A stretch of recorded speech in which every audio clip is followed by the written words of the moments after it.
Hello. Welcome in to a Gorilla Sports Off Ice Monday edition show presented by Trusted American. Trusted American salary-based mortgage consultants want to help you get into a better interest rate and lower your monthly payments. Go to trustedamerican.com to see how much they can save you today.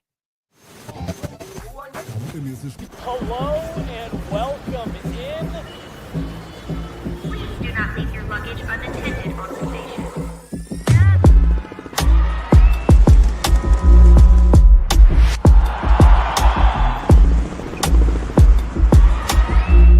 Welcome to the show. Good afternoon, everybody. Welcome in for Gorilla Sports Off Ice. I'm Meghan Angley, joined in the studio by Chloe Theil today for an all-girls show. Woo! And we are here to talk about Mikko Rantanen. All right, Chloe, let's wind it back here for a second. Where were you when you heard the news? Walk me through your initial reaction. So I was sick all of last week, and this was Friday night. So I was laying in bed, and I think it kind of snapped me out of my sickness in a way. Like, I heard the news, and I was like, oh my God. more It was time to the be first time sick. I had stood up in like 3 days. I was like, Oh, no. you guys can't believe that this just happened. It was a shock. I mean, I think that was everything I was reading, everybody that was talking about it. It was just kind of like nobody knew what was going on and why this was happening and why it was happening now at 7 p.m. on a Friday night. So, yeah. All right, and to recap, in case you missed it somehow, Yeah. Mikko Rantanen was traded to the Carolina Hurricanes on Friday, late Friday night, in a 3-team trade. Carolina received Mikko Rantanen, Taylor Hall, and rights to a former Chicago Blackhawks prospect.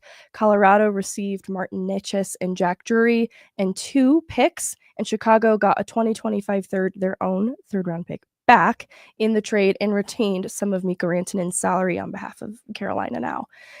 And so it took a little bit for the details of the trade to come through. Mm-hmm. That was already a little bit dicey, but let's talk a little bit about what Mikko Rantanen was to the Avs. This player was drafted in the first round in 2015 and has spent the entirety of his 10-year NHL career, 9.5 seasons here with the Avs through this point. This year, he was having an incredible pace with 25 goals, 39 assists in 49 games. And he recorded 681 points in his time with the franchise, ranking him 7th on the franchise's all-time list in points and assists and 6 in goals.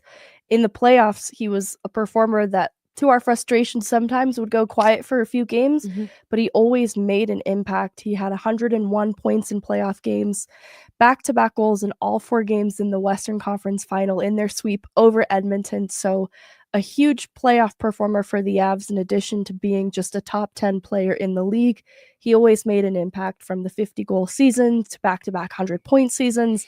This is somebody that is very shocking to see leave the Avs. Mm-hmm. This was a huge conversation when I was working with them last year. It was never a conversation of why wouldn't they sign him? You know what I mean?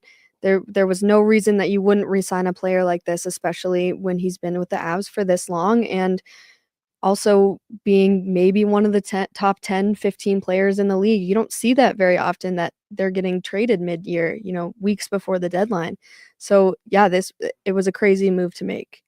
We'll get into this a little bit more, but I also was adamant anytime that I was asked that I didn't believe Mikko Rantanen would be traded, because everything that I had heard through this point pointed to negotiations being tough, possibly being dragged out till the summer, Right. and so something that they might address, once the season had ended. But all signs pointed to Mikko Rantanen being retained as a piece in this core. Did you consider the possibility of him being traded more seriously? I didn't. And one of the things too is, when you're working in PR, they have to kind of prepare for everything. So I actually wrote out his contract extension last year.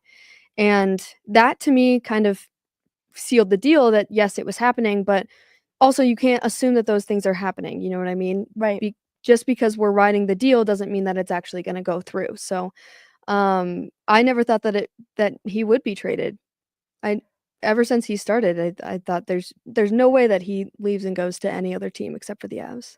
That's an amazing point about the press release getting prepped ahead of the season for an extension. I think points to where negotiations did break down to an untenable point at some point, obviously recently. I also wanted to know, since you were around the team so much, what your view of Rantanen was as a person. He's a great person. I think, a lot of the stuff that's come out of this is people saying that maybe there's an issue with him in the locker room, and I never got that vibe. I was more around players separately than I was all of them together, but I always thought that he was the nicest guy and he had a great attitude. I thought maybe one day he could be a captain. Like I think that he was able to lead the team, and I never would think that there would be any disconnect between him and the locker room, and I still don't really think that. I don't either. I remember when the former social media person left for another job, Mikko Rantanen was one of the first to congratulate her and send her well wishes and address her on a first name basis. And I always thought it stood out to me, like an Eric Johnson, he was somebody that learned everybody's names. And so it wasn't just about being a part of the team, teammate to teammate. He considered everybody working in the organization as somebody that was worth knowing. Just the last practice before they went on the road trip, he was asking Ryan Bolding, he writes for NHL.com, what do reporters do during the Four Nations break? And he was just a curious little guy, just caring and kind and always easy to talk to. That's why he won the Media Tolerance Award when Peter Baugh was with us, and he got a plaque for always being game to do interviews, win or lose. And I respected that a lot about Mikko Rantanen. And I know Andy put up the super chat on the screen, but if you want to put it back up, Andy, they're not going to win another cup for the rest of Cale's career. Their next window is the next time they'll compete for a cup. CMAC for prison. CMAC for prison. Hurricane Teabag, thank you so much for the super chat. I know the vibes are a little bit down right now, and there's a lot of concern around what the front office is doing. This is obviously really drastic. We were celebrating when they upended the goaltending tandem in a matter of days. That was a drastic measure that was necessary this season. This wasn't a problem that needed to be treated from our view. Like Mikko Rantanen, his impact to this team, I talked about the points pace production he was on this year. This wasn't a problem. He's a valued teammate. You see that in the reaction from players like McKinnon and Makar following the news of the trade. And so this one feels a little bit different to measure because the goaltending was obvious. And even though the goaltending was obvious and needed a change, people were still confused and upset about what CMAC was doing when he made the trade with Eustace. And it's always going to be like that.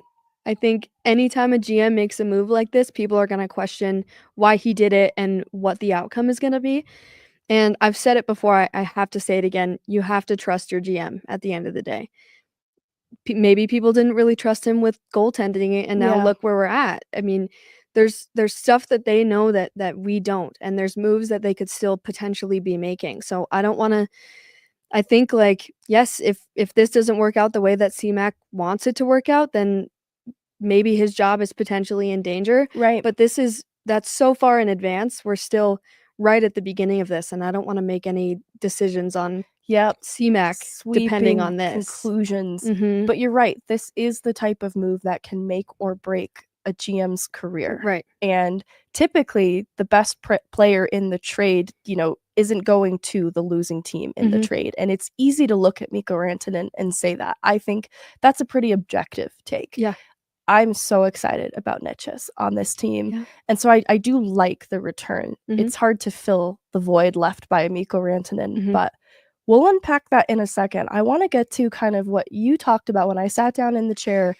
There have been so many conflicting reports about this trade, how it went down, and how the negotiations broke down at the end of the day. So I kind of want to bring them all to the forefront so we can unpack them. So the first thing that came out from the Athletic, Pierre LeBrun reported that Rantanen was willing to take less than what a July 1 market number looked like to stay in Colorado. But even then, that number was not even in the same realm that the Avs were in. And so we had heard 14 million attached to Rantanen for the longest time because of that Draisaitl contract kind of setting the tone with the cap going up next year. That was the number people attached to Rantanen, also represented by the same agent. But this was sort of walking that back a little bit, that Rantanen wasn't married to 14 mil and was willing to take less than that. But even then, it wasn't a number the Avs were comfortable with. So keeping in mind Nathan MacKinnon's current salary is 12.6, that is a number that gets referenced a lot. Following that report is the one from Elliot Friedman on Sportsnet, and you have the tweet pulled that talks about this report specifically. It's the tweet that talks about Friedman's tweet. It's believed around the league that the Avs were willing to make Rantanen the highest paid winger, offering around $11.75, which would make him the highest winger in the league, above Panarin, but not willing to place him above MacKinnon, which affirms this internal cap belief that's sort of been discussed, that there was this internal Avs cap set at MacKinnon's salary. And so Rantanen came out to Finnish media and speculated that Rantanen's salary demands were just too high. And this is where I feel for Rantanen, because I don't think it's as black and white as you've got a money-hungry athlete or a brain-dead front office. I think there's so much more nuance to this. Rantanen vehemently denied that the salary demands were too high, stating that he was willing to take a significant pay cut below market value, which is what both Friedman and LeBrun are reporting. He didn't think he'd be traded, which is another interesting point in this Finnish article. He believed that they'd reach a deal at some point, and the lines of the communication were opened as recently as last week. And he says, for the first time, I've now experienced just how ruthless the NHL business can be. It makes me sad to see that. That hurts my heart. It makes me so sad to see that. But I actually think that nobody's lying. I think this is really important in how you interpret this. The biggest question is, what did Rantanen think his market value was? Yeah, that's exactly what I wrote down too. And so that 14 mil is the number we've been hearing this whole time. If that's sort of the starting point, or even just ballpark around there, even a 12.6, which is MacKinnon's salary, is a significant pay cut from $14 million, but that's still a little too rich for the Avs blood, who seem to be closer to that 11.75. And to put this into perspective, players like Matthews make 13.25, McDavid 12.5. Obviously, the Draisaitl contract at the top of this set the tone, and it's important to acknowledge the cap going up by about 5% next year paved the way for this Draisaitl contract, the timing of it, because when you look at the percentage of the cap right now that these player contracts make up, it's a different number from what Draisaitl's contract in next year's cap ceiling is going to take up. And I wanted to do some math, thankfully not live on air, but I want to put this into perspective for people a little bit, how the Avs' current roster is constructed with the 88 million cap ceiling. MacKinnon's current contract, that 12.6, makes up about 14.3% of their cap right now. And the whole of the forward group is 57%. Keeping in mind, I'm not counting Landeskog's contract, but I am counting Val Nichushkin, a player who's injured right now. So you could take out Wagner's contract from there, which is $775. We're still looking, though, at about 57% of the Avs cap is taken up by the forward group, with a player like MacKinnon taking up 14.3% of that. Rantanen's around 10.5 right now, if he were still on the team. Makar is about 10% of the cap picture, and 35% is taken up by the defensemen. The goaltending is where this conversation gets a little bit interesting. If the goaltending had been Georgiev and Annunen, like they were planning for this year, it would have been less than 5% of their salary is tied up in goaltending. If it was even like a Francouz and Georgiev, let's pretend they were willing to spend a little bit more. If Francouz had stayed healthy, that would still be around 6%. So with the new goalie tandem of Wedgwood and Blackwood, they're committing to around 7% in goaltending now, and that is with the new cap going up next year. So they are already committing a little bit more to goaltending. When you look at what's left over between the defensemen and the forward group, the 57% of cap being taken up by forwards, 35% taken up by defensemen, there's not a lot of cap space left to play around with to be investing more into goaltending or the inevitable NHL deals for two-way players. Some of these guys are spending time in the American League, sometimes up with the NHL. And so even with the 5% increase next year, there's a Makar contract on the horizon, about a season and a half. They can begin talking about that. Seeing that Makar's current contract only takes up about 10% of their cap picture, and even with the cap going up 5%, he is due for a big payday. Yes. He's the best defenseman in the league. And so I can't tell you what that looks like specifically. So I'm probably undervaluing how much they probably need to plan is going to be eaten up by Makar's next contract. But between the 2% bump in goaltending and, I don't know, 2.5% bump for Makar, that's probably not generous enough. They only had about 3% to play around with how their roster's currently constructed. They just don't have a lot of money to spend to give Rantanen more percentage of that cap. And so if you look at like the equivalent with the cap going up next year, if he wanted McKinnon money, that would be a $13 million contract, like 13.2. I don't know if that's where Rantanen was at, and that's where between 11.75 and 13.2, that's still less than the 14 mil, probably less than market value, but it's still more than the 11.75 that they were comfortable with. And I think that's where they had their hand was forced. They just can't make this picture come together. They can't make it complete.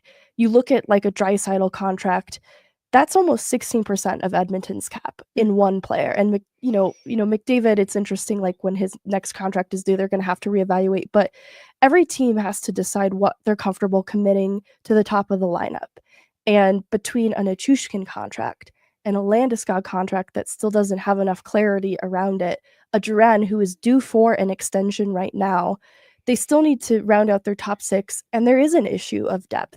They've gotten lucky with affordable contracts like in the Cup year, being able to construct a solid line of players in a Cogliano, a Helm, and an OC. They were able to make that picture fit because those players hit. Right now, I think that players like Kelly and Kiviranta, they're getting the most. They're getting the max value out of those players, but they don't have enough of their depth that is hit to have a complete forward group. And I think their hand was forced in seeing that this number probably will just never come together between both parties. And this is where it is cold. I think Rantanen is righteous in saying that this is a harsh business because it's cold, it's calculated. But the reality is, even if they had just kept Rantanen through the end of this contract and let him walk in free agency, there is always the risk of him getting hurt sooner than that. They recoup no assets in doing that then, or waiting till closer to the deadline. And similarly, they don't know what is going to be available and risk this not getting a good return in waiting. And so I think they wanted to ensure that they had assets that go beyond this year. Between both Necas and Drury, their contracts at least go through next year, and they save $1 million on the cap right now because both those players combined make $1 million less than Rantanen did right now. And so they've opened up a little cap space in the immediate. They've given themselves some flexibility at least into next year. And they've got 2 roster players coming back. It feels really harsh. I think that is fair to say, but it's important in the bigger picture roster, especially with the investment in goaltending, that I think forced them to evaluate this differently. The more I think about this, the more I understand why they had to do it. And one of the other reports that I saw that I want to touch on too was that he was very open to negotiating and the Avs were not at all. Yes. Like that there were no talks at all, which I don't understand in what world the front office wouldn't have tried to have talks with him to negotiate this contract. You know, why wouldn't they want to keep him? It doesn't make any sense, but at the same time, I personally don't think that Mikko Rantanen is worth $14 million. And the Avs got to a point where they realized that they don't think he's worth that either. I don't think he will, even if he, his contract didn't end this year and he had a few more years, they would never sign him to a contract where he made more money than Nathan MacKinnon. He is the structure of it, like you said. They base everything around that. He's the face of the organization at this point. If they were to give Rantanen more money than McKinnon, I don't know how that would affect the locker room, but you know, we don't know what he thinks his market value is. It could be that it was, it was actually 15 million and he was willing to accept 13. Yeah. You know what I mean? Or it could have been he thinks he's worth 12 and they were only giving him 11.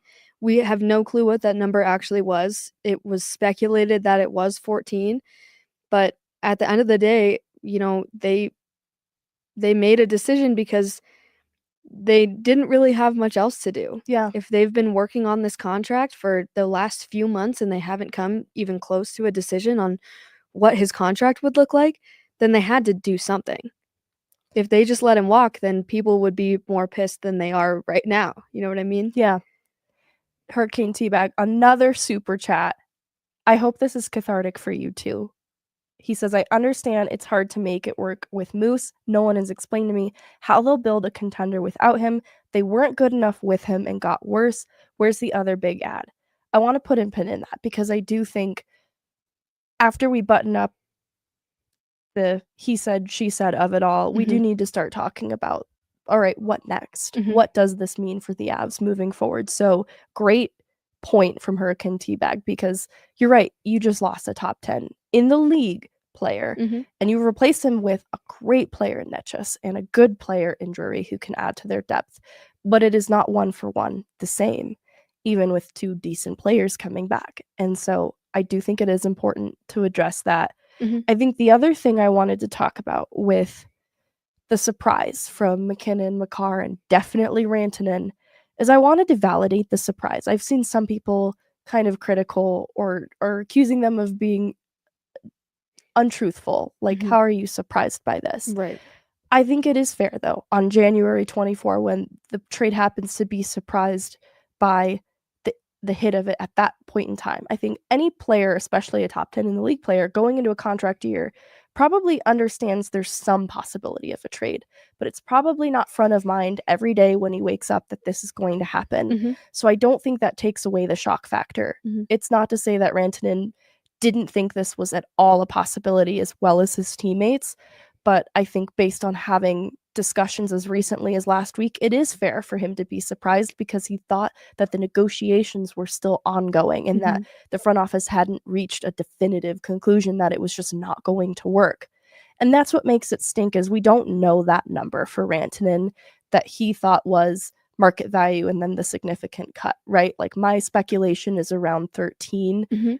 But if it was something more like a 12 and they were at 11.75 and couldn't get it closer to 12, that would be worth the pitchforks, okay, and showing up at Ball Arena wanting to talk to Chris McFarland. But I just think that it was measured more by the cap impact at the time of the signing, and because of the cap is going up, that makes it maybe a number that's higher than McKinnon, but a similar cap impact, and Avs just deemed it too rich for their blood. I'm not surprised that Chris McFarland didn't consult Cale Makar and Nathan McKinnon. I asked him about consulting players ahead of the goaltending trade, and he explained that he does not like to put his players in that position when it involves a teammate leaving. Situationally, he'll get their input about incoming players, especially if they've played with somebody already, like Tomas Tatar. He talked to Miles Wood about this player. And players are encouraged to go to Chris McFarland and ask about players like, hey, we think this guy would be a really good fit, like McKinnon, referring Cogliano, for example. But there is a difference between these things, and I do think that makes a lot of sense that it wouldn't have been fair for McFarland to go to McKinnon and Makar and basically be like, I have to do this, what's your input? And they say we are not happy with it, or put them in the position of saying, yeah, you need to move on from Mikko Rantanen. They should never be in a position where they could even say that about their teammate. And so I kind of understand why it stinks, because they're obviously huge leaders and voices that are directly impacted by this, but I understand why he didn't consult them. And it kind of has to be a surprise. I mean, if you go and tell your players that just causes so much more drama than there needs to be. Like, if you're a GM, that's your job. You have to do it because you have to do it. you're not doing it and you're not basing your decisions off of what everybody on the team thinks. This has to do with McFarland, with Sakic, with Bednar, and I don't think they're looking to consult the team in making this kind of decision. That's just not how it works. That's the business side of this. That's why it sucks, and that's why it's surprising and you lose these players. Tulski, the GM, Kyle M, says that he made a point of saying Colorado specifically wanted to keep this trade under wraps. And I think, it was teased that a bigger trade was possibly going to happen on Friday. Yeah. And I think what happened is, with Rantanen's name kind of being in whispers and murmurs as a possibility of a player being moved, everybody wanted to act as fast as possible. And I think Colorado included, because if the whispers are starting to ramp up and become a little bit louder, they don't have a lot of time before that bleeds into the public and can decrease the value that's coming back to Colorado. So I think that, to your point, there's an important part of strategy with trades involved there too, that I think unfairly has maybe painted Chris McFarland as a total villain.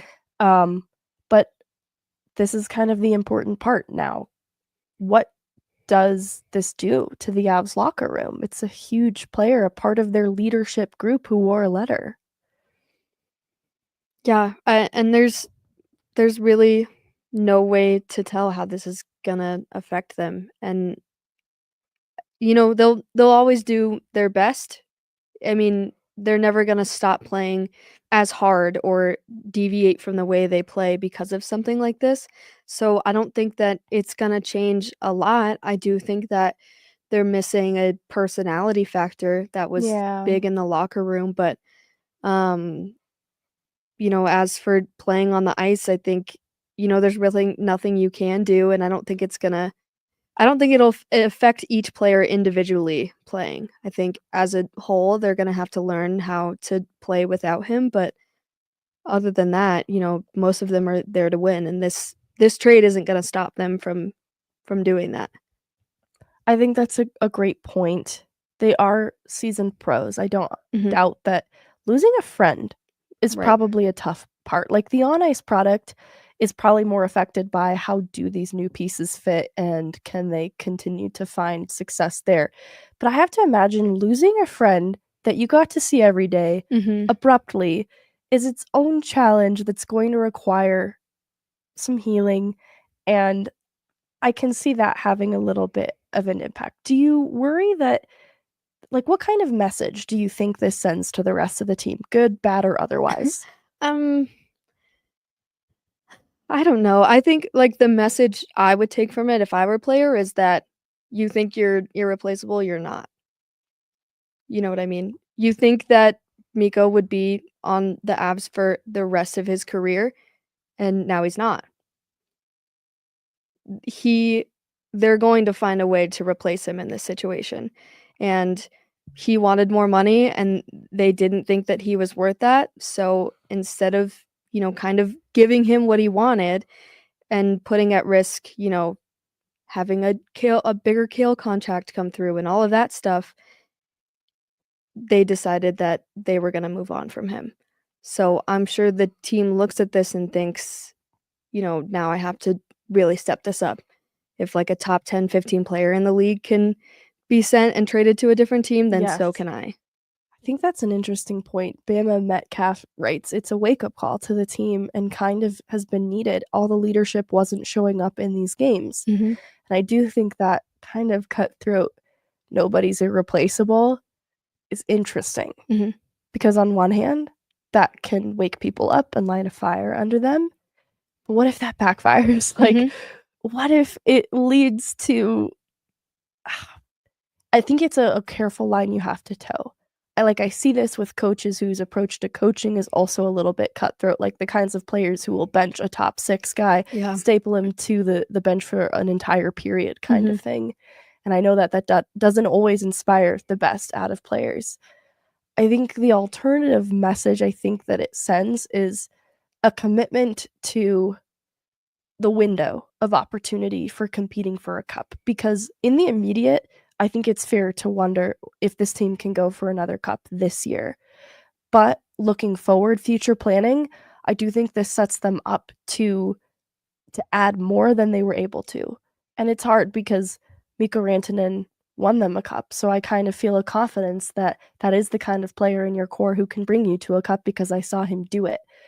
Do you think they can win another cup without a Rantanen? I think they can. And I mean, looking at the team at a whole, and this is something I want to bring up too. If they don't do something else with this trade, I'll be a little confused. Yeah. So I kind of wanted to ask you that before we answer if we think they can win a cup, because do you think that, there's something else that they're planning to do with the trade? I definitely do. In part because of the at least $1 million immediately in cap relief that they got in moving on from Rantanen's contract right now. I think that it opens up the possibility for more. And then the Landeskog of it all.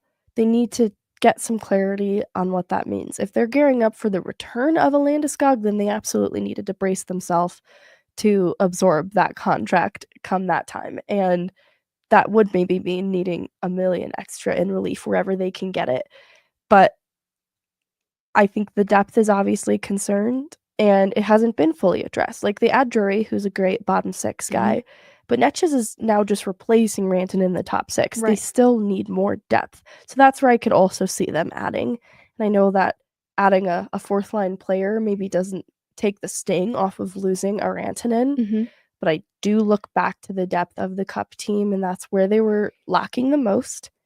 And we haven't seen a complete top six this year, which makes it hard to talk about because I think that's, when healthy, the most complete part of the team. McKinnon is still so good that he has these almost individual effort nights where he completely changes the course of a game single-handedly.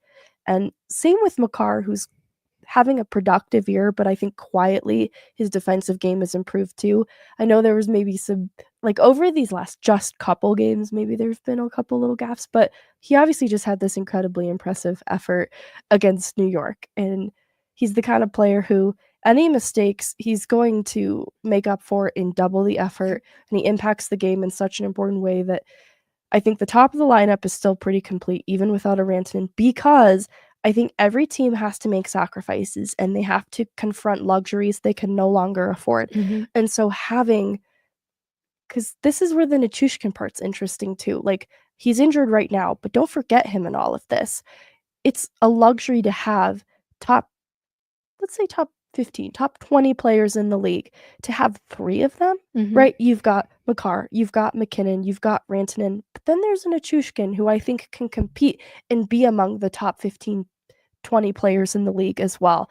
Drury, again, we haven't seen a fully healthy, but I think to have, all right, we're now looking at maybe 5. If Landeskog is even healthy and playing, I'm not going to count him in that, but the Avs were able to hold on to almost 6 players who are in and around that conversation. That is a luxury that most teams can't afford. And I think the day of reckoning came for the Avs, that they also can't afford this much luxury at the top of their lineup. Yeah, and I love the way you put that's a luxury that they can't afford.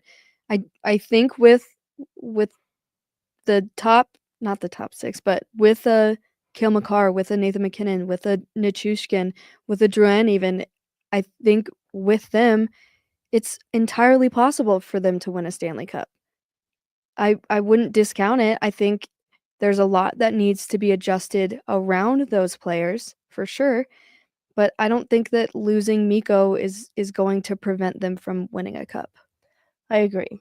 We talk about Edmonton on this podcast and how there are obvious holes in their lineup, but they did make it to a Stanley Cup final. So even with those holes, you look at kind of how they're constructed, and I'm not using them as the blueprint. I don't think the Avs should model what they do off of them, but they have the Draisaitl and McDavid at the top.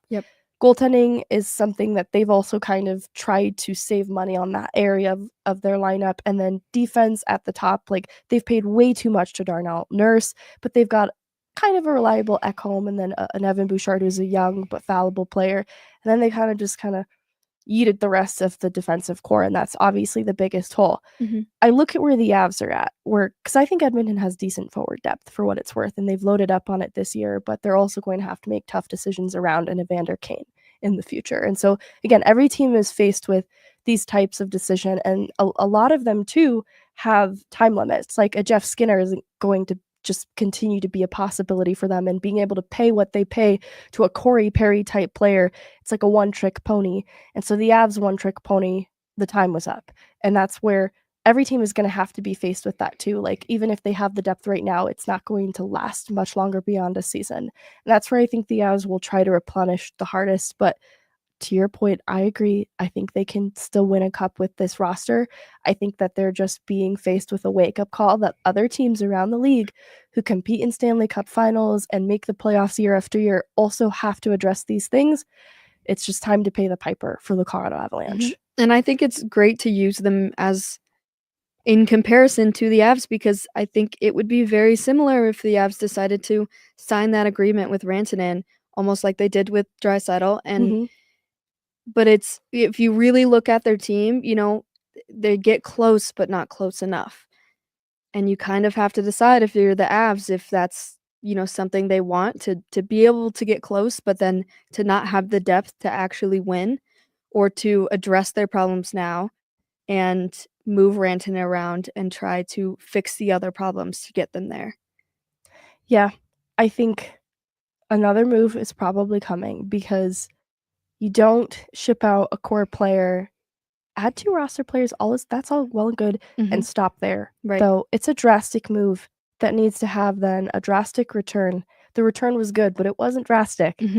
And so I'm not anticipating another bold move to yield that kind of return. I just think when we measure this trade, it's almost going to be an A and B thing. Like, this is A, and then there's maybe something else that they're targeting around the deadline that accompanies it that was only made possible because they moved on from Rantanen. And we have to address, if you think that a big move that they can make is Crosby. Sidney Crosby. You have to talk about it? I don't know. I've never believed it. I thought that there was some possibility before Crosby did ink his extension this last year. Like, that window was then open, then maybe that door had opened. But when he did, I kind of felt like that door closed. And I do feel, though, that the thing that's missing is the old guy you want to win the cup for, like a Parisi or a formerly a Cogliano. Yeah. Like, they're missing that type of thing that galvanizes them, but also has veteran experience and is willing to impart that on the team. I do think there's something to be said. Like, there's good leaders in that locker room, but I do think that there's a respect that also comes from kind of the older player, especially one like a Crosby, who is also one of the best players to have ever played and is still very good and has won before. I think a guy who's won before, like a Crosby, makes so much sense.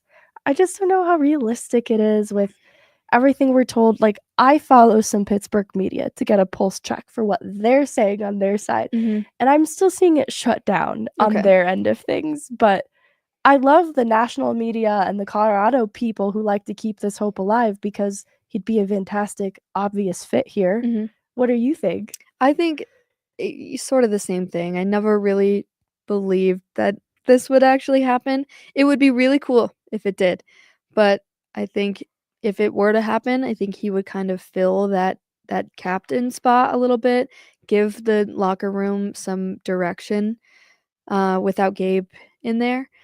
But I don't know. I think it's very unlikely that they actually go through with doing that. I think it was definitely brought up in media, and people kind of made it a big thing when fun. It was really like, there's nothing really, like, there's no evidence to make anyone believe that this could potentially be happening. So yes, it is fun, and it makes it more fun after losing Mikko to consider, hey, maybe we'd get Crosby in return. But yeah, I'm not sure.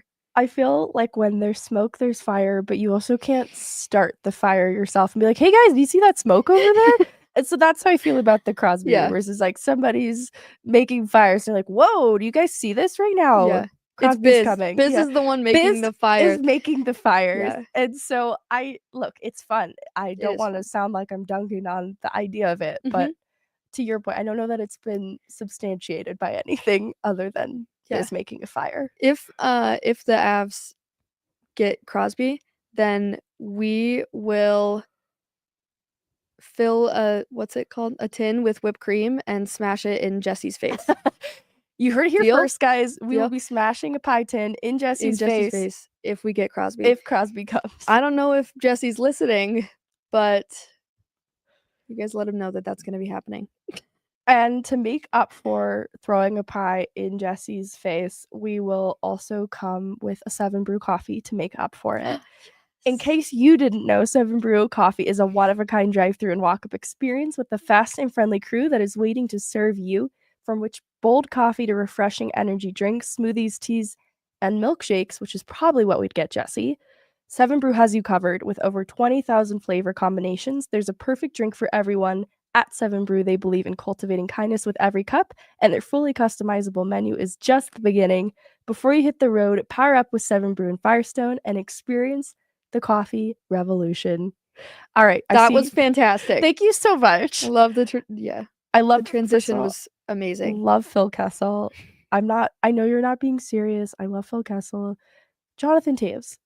I have seen that his possibility of a return to hockey isn't for another year anyways. That's why I'm not going to entertain it much.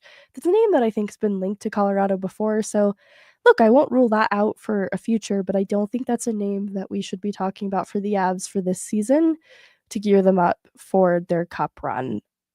As much as it sounds nice on paper, because I mean that was the Parise thing, right? Like he had not been playing hockey, and he comes back, he geared up for play and made his return to hockey with the Avs. So I kind of like the concept, but I also don't want to John Klingberg the Avs this season. So you gotta be careful pulling guys out who've been away from the game like that for some time. All right, let's talk about who the Avs get in this trade too. I want to start with Necas because we've seen now 2 games from him.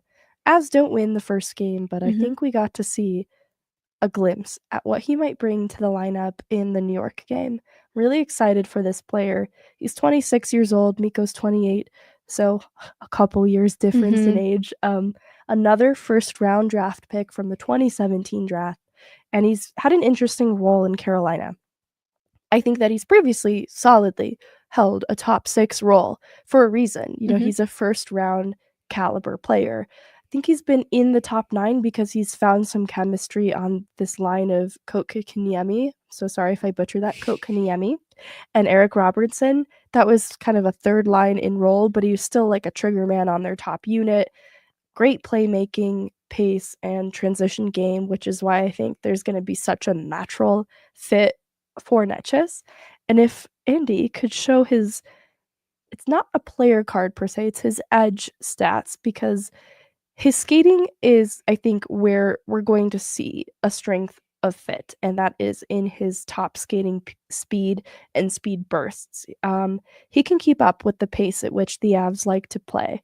His shooting percentage, 13.9% this year, is a very welcome thing on a team of highs and lows in that regard. Top 96 percentile for top shot speed, which we saw in the one-timer on the power play with the Avs just in this last game.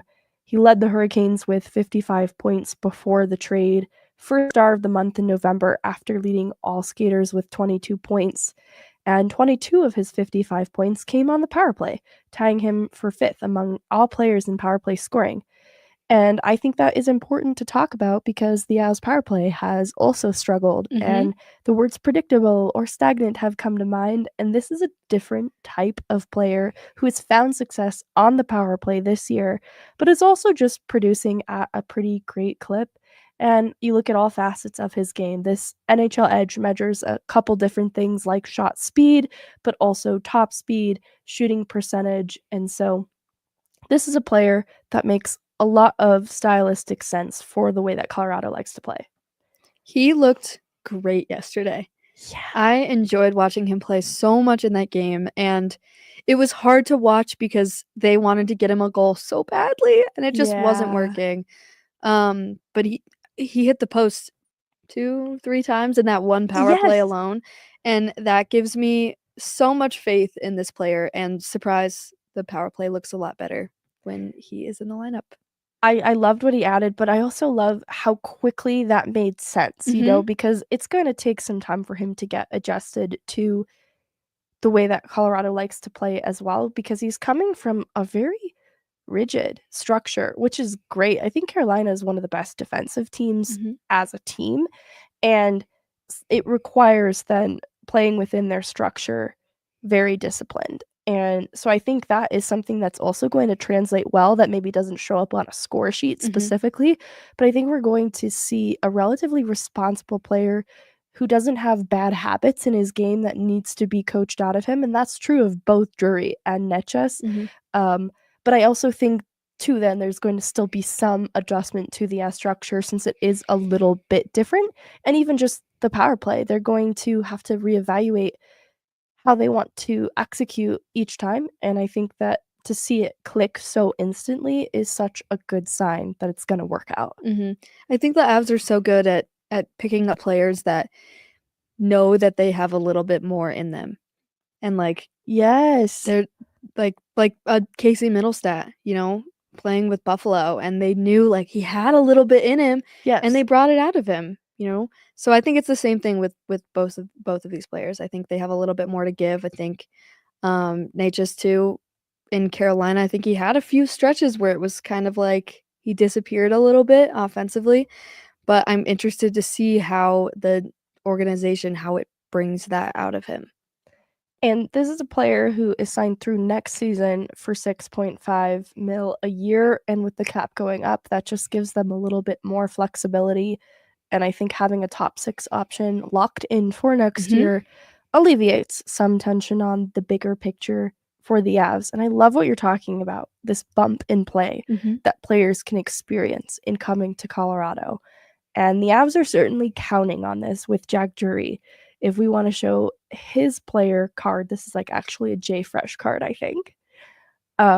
This is a 24-year-old who has Ivan numbers in terms of production with 3 goals and 6 assists, but he is being touted as a possible 3C option already used on a line with Wood and Colton, and I think the early results show that this is something that might take a little bit of time to come together, but on paper, he has such Logan O'Connor vibes.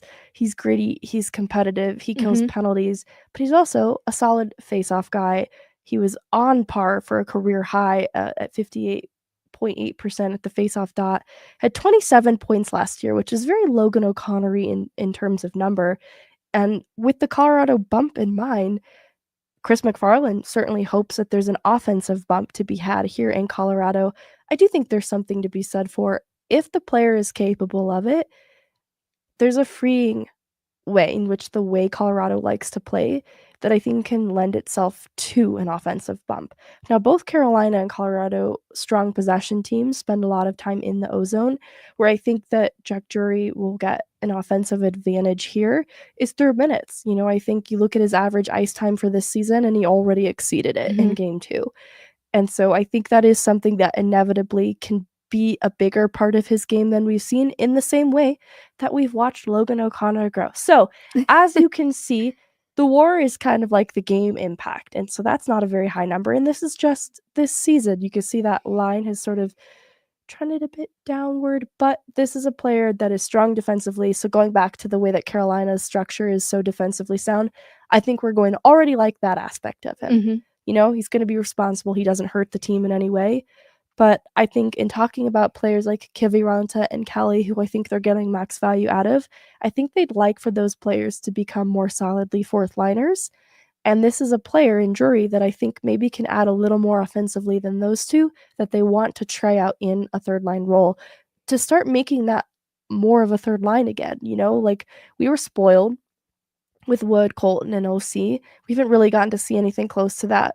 You know, Kivy, Kelly, OC has been, again, solid, reliable, but they're not impacting the game offensively. I think if you can get a little bit more production from that third line, which hopefully a player like Drury being complemented by like a Ross Colton and a Miles Wood, who will need to get up to game speed, I like then 1 through 3 how they're looking. Again, that line 2, depending on how you look at it, like let's pretend Val Nichushkin's healthy, because even though he experienced a little bit of a setback, this is a player that they're expecting back in their top 6 before the end of the regular season easily. So however you structure the top 6, right?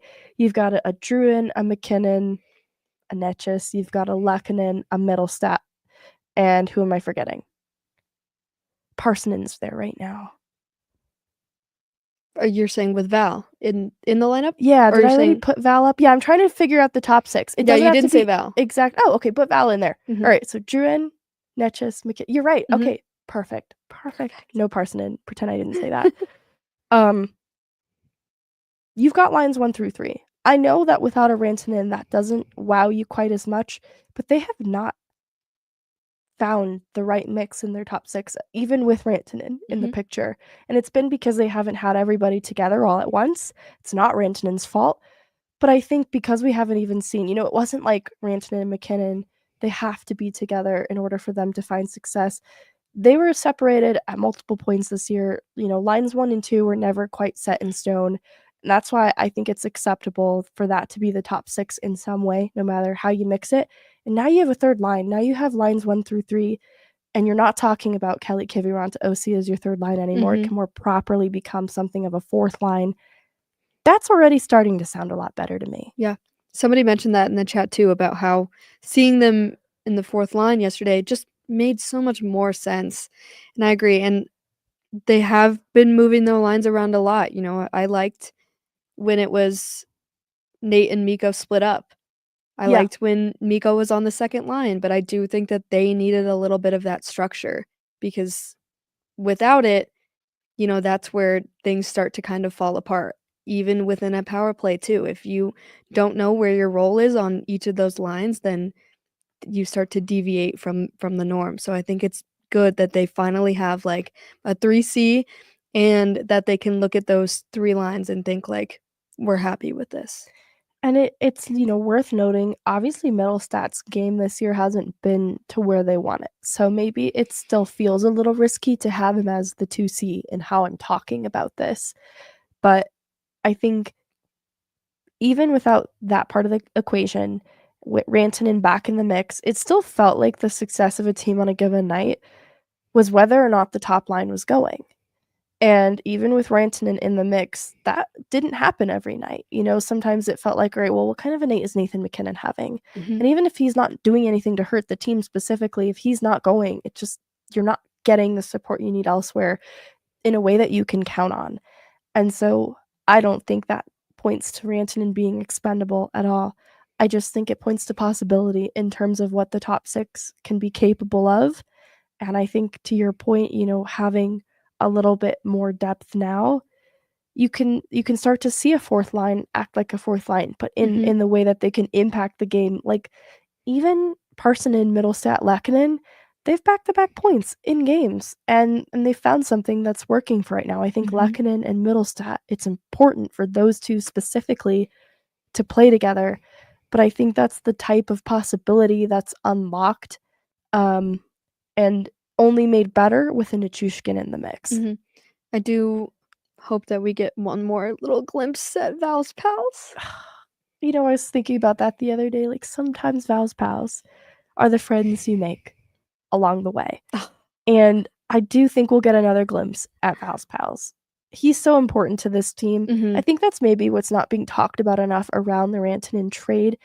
And look, I'm not going to pretend this isn't a scary conversation because Val's reliability is called into question each year, and Rantanen's wasn't. He was a healthy player that you could count on for close to 82 games in a regular season most of the time, and lengthy playoff runs. And so it's not that one makes up for the other, but that's where Colorado invested in Val with his contract extension following the Cup. And so there's money tied up there that they have to account for. And whether you like it or not, their record with Val in the lineup tells a huge story about how important he is to this team.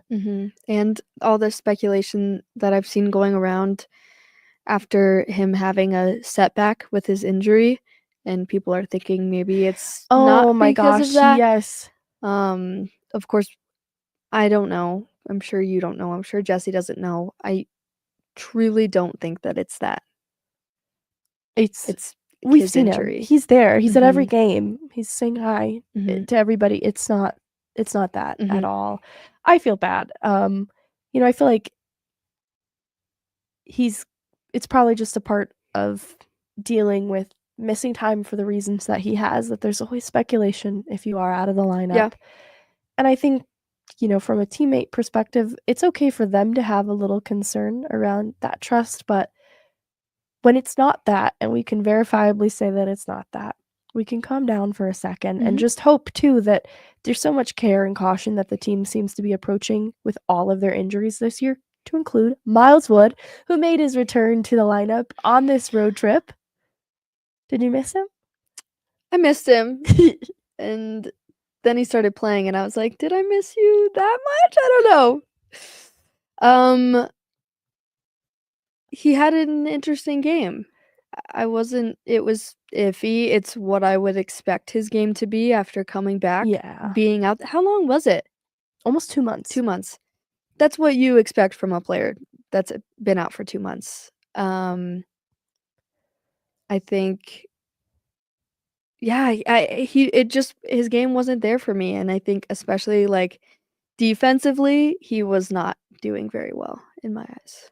Yeah. I think what's interesting is, well, one, I was really concerned to hear that it was back issues, and it's something that's bothered him a little bit before Mhm. and tweaked it in a way that kept him out nearly 2 months. Right. And it's something that is probably always going to be monitored throughout the rest of his career. It gives that sense around Duran right now where you're like, all right, he's back, but for how long until he's gone again? Right. And I don't like that. I think Yeah, they need a I little more security in their Mhm. lineup right now, and that's not Miles Wood's fault alone, but I thought he had some speed, which is normal. He is a quick skater, Mhm. but to your point, I think mentally the game wasn't there. Like, I think there's something to be said for mentally getting up to game speed in Yeah. addition to physically, Yeah.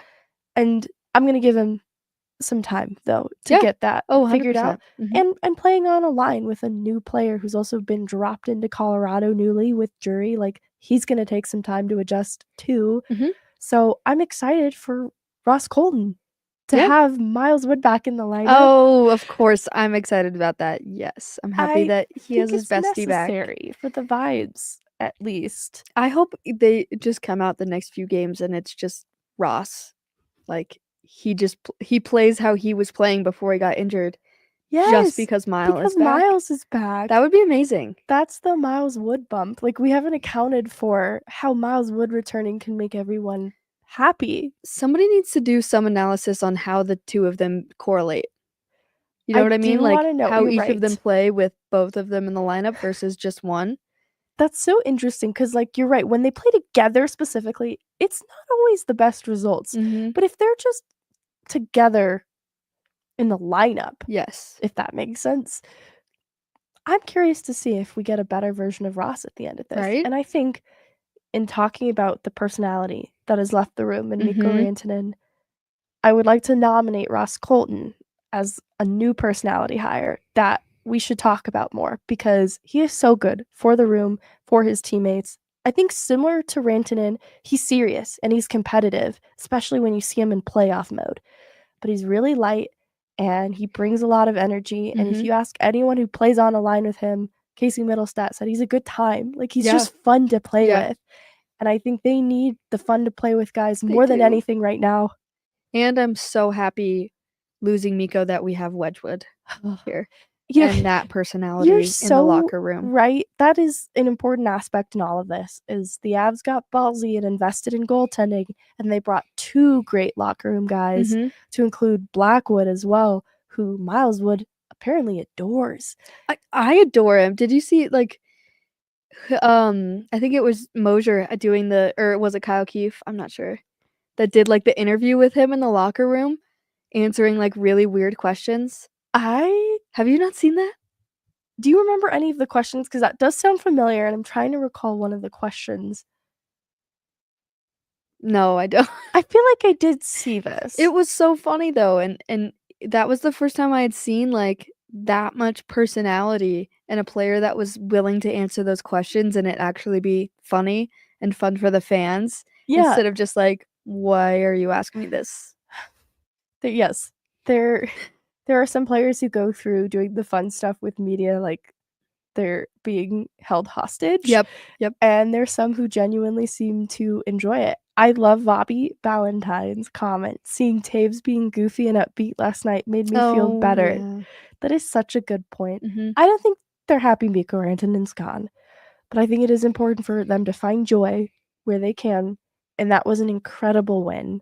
And I also loved media avoidant Devon Taves messing with Cale Makar during his Yeah. interview, and Makar saying like, "Oh, he just wants attention." Wants the because I attention. think that's the last thing he wants. Yeah. But I do think he wanted to be mischievous Yeah. and mess with Cale. I know, that was hilarious. I love when they do stuff like that.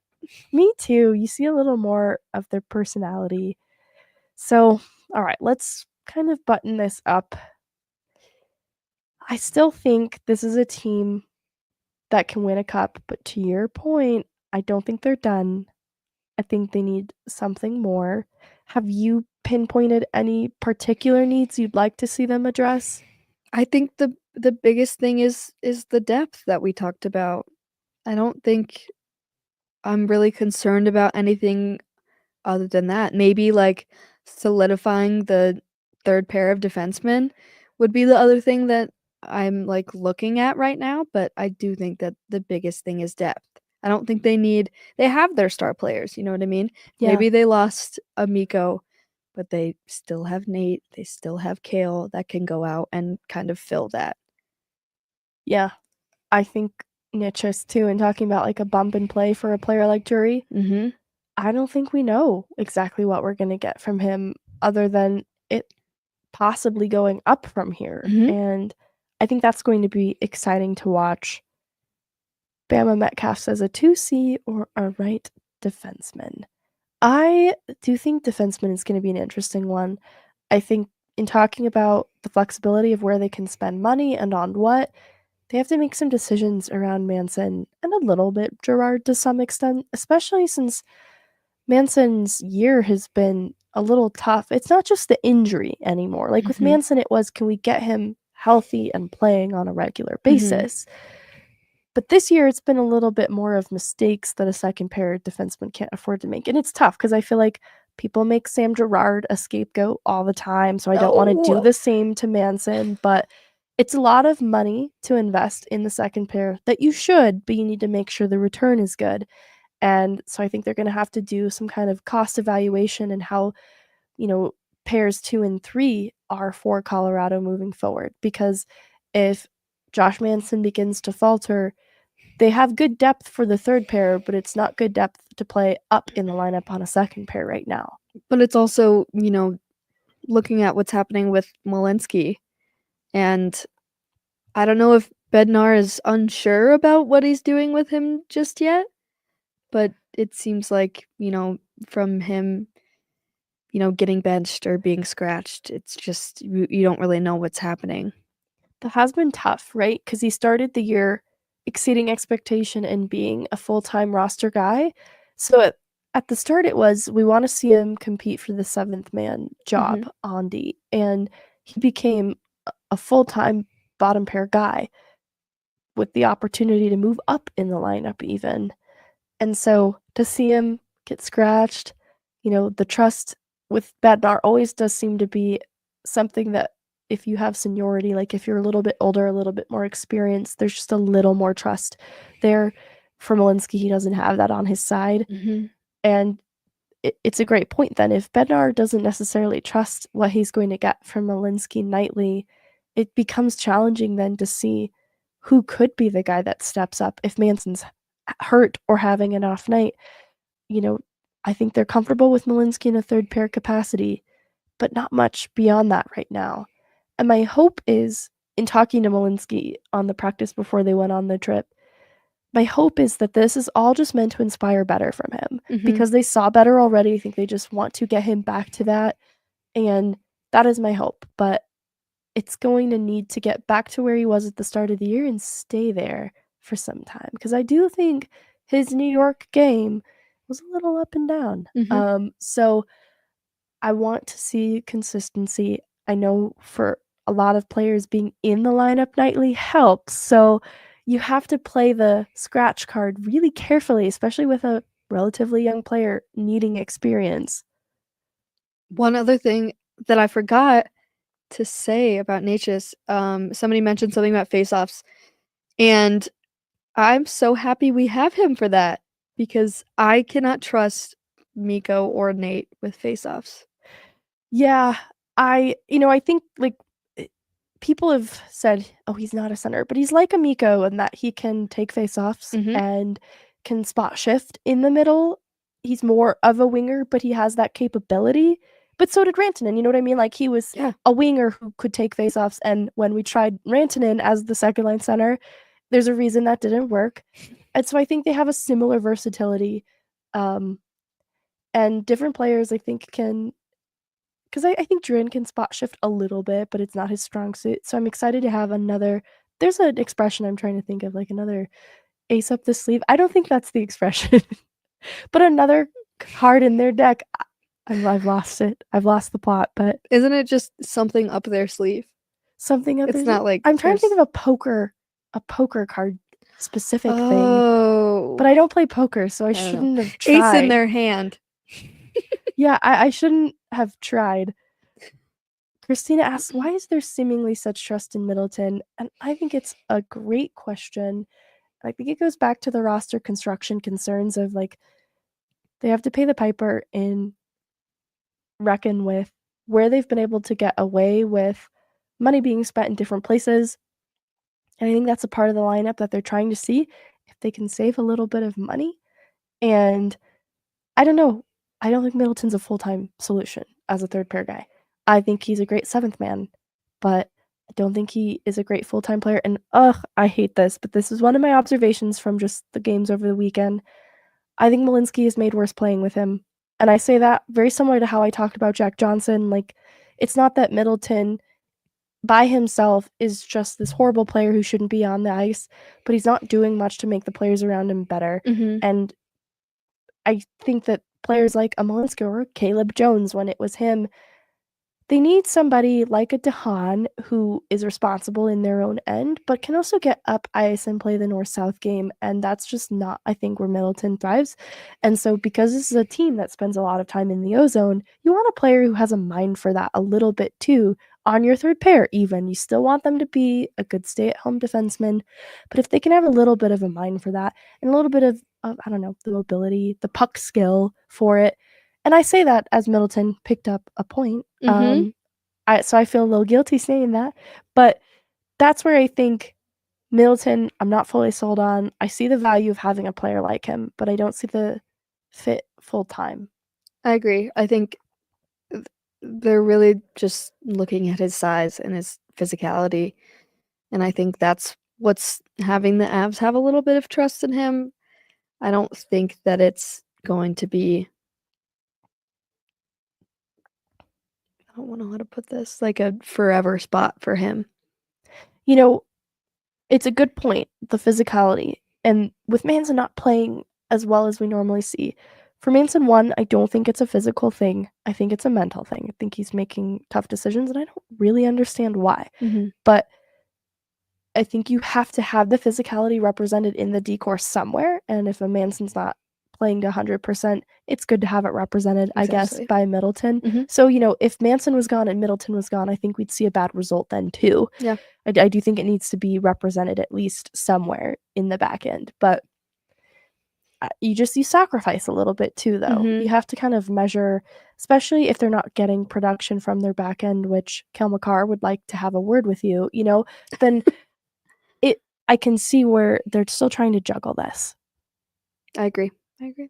All right, let's begin winding it down. They've got one more game to close out this road trip, and I thought the win over the Rangers was it was very exciting, but I also think it's worth noting how close it was Mhm. too. Second leg though in a back-to-back, so Avs get a lot of credit for being able to come back the way they did in that game, and I also think that McCarr was robbed of a hat trick. Mhm. So overall, I really like some of the things I saw, especially from the new players. What are your expectations for how they close this out against the Islanders? The biggest thing that I didn't like from the game against the was that yesterday? It was yesterday. I don't know where I am. It was a crazy win. It was so fun to watch. Kale was amazing. This is like the second time that he should have had a hat trick and didn't get it. The whole time I was thinking, poor Blackwood. Like someone please help him out. Like give him a little bit of help back there because he was going through it. And I would like them to step up defensively because that was hard to watch them, at the end of it. What covered that up was them being able to make plays offensively. But defensively, you have to look at the fact that it was 4 goals. Yeah, and I think, a lot of them born from poor net front coverage that just like a very specific play of Malinsky and Rempe below the goal line. Like Malinsky didn't even try. And I can understand why. That's a huge height difference. But you just need to be better, not only in front of your net, Ace up in the and around it. sleeve. Thank you so much, Hurricane. Oh my God. Ace up the sleeve is exactly what I was looking for.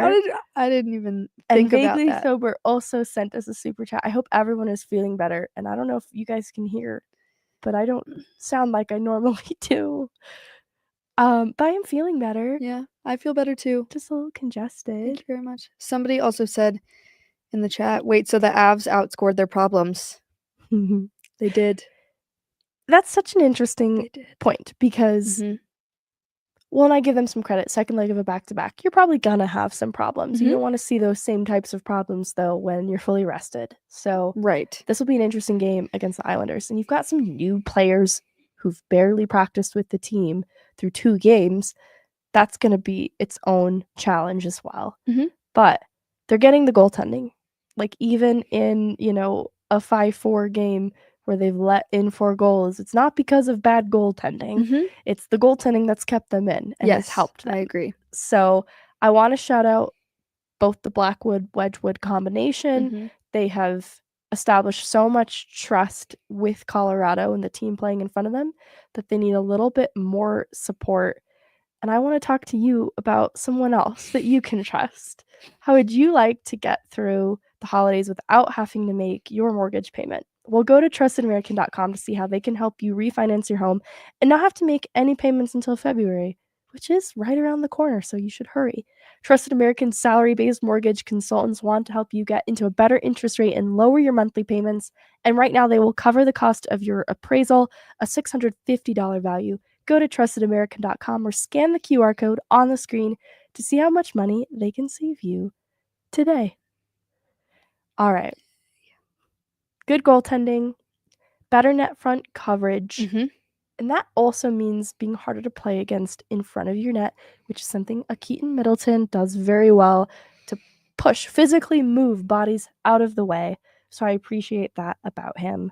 I'm excited to see more of the Middlestat Lehkonen line hopefully get going. That'll be such a huge weight off a lot of shoulders, especially with Rantanen now gone. Their top 6 picture, it was always blurry, but you want that to start to come into focus now a little bit more. And I want to see players like Necas and Drury who are probably, like, I have to imagine, right? Everyone's mourning the loss of Mikko Rantanen. The fan base is in shambles. And if you're Necas or Drury, are you like, hey, we want to make a good impression. Like, we want to soothe your worries. Like, we're here. We can make a difference on this team. We might not be Mikko Rantanen. We get it, okay? Stop saying that. But I want to see them even to Carolina, right? Like, you gave up on 2 players. You didn't see our value. So we're going to show it to you by competing our hearts out here in Colorado. And Rantanen gets to do the same with Carolina, so, they both get a say in it. But I really do want to see them sort of silence the win or lost the trade thing by making a strong case for Avs won this trade because they got Jack Drury. Yeah. Okay? That means something around here.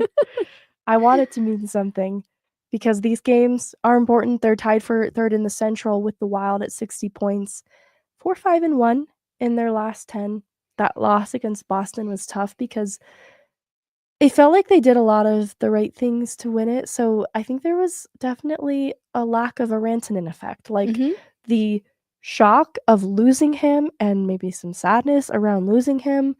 I think that the morale was low in that game, so Yeah, to have that happen at 7 p.m. on Friday and then play at Yes! 11 a.m. on Saturday, I forgive them for losing that game, and even then, I think they played well in that game. Bednar thought that too. He said, in his post game yesterday that both games from this weekend, he thought they did very well in both. I agree. I think that it was just a challenge Mhm. against Boston to, like, cope with losing Rantanen and trying to process it still. You've got 2 new players dropped into the Yeah. lineup. I wasn't even expecting that they would play, having it happen so late and then having an early I game. was also I surprised was to see shocked. that they were there. Yeah. It was a quick turnaround, so credit to everybody involved, Mhm. and then having the response against New York the next game. I think the happiness, the joy, from the team and being able to come back in the way that they did, because they started the game hot. They Mhm. had a lot of energy, 2 goals in 43 seconds, Yep. and they kinda let it get away from them, so I'm excited to see what this group does with the Me rest of too. the year, and I am like you, I'm just seated, waiting, checking my phone for another trade because I don't Mhm. think they're done. I hope I hope they aren't. All right, that's going to do it for today. We'll be back tomorrow with another off ice and some game coverage as the Avs close out their road trip. I'll talk to you guys tomorrow. This is Chloe Theil. Thank her for volunteering her time to talk about Mikko Rantanen today. I'm Megan Angley. I'll see you tomorrow.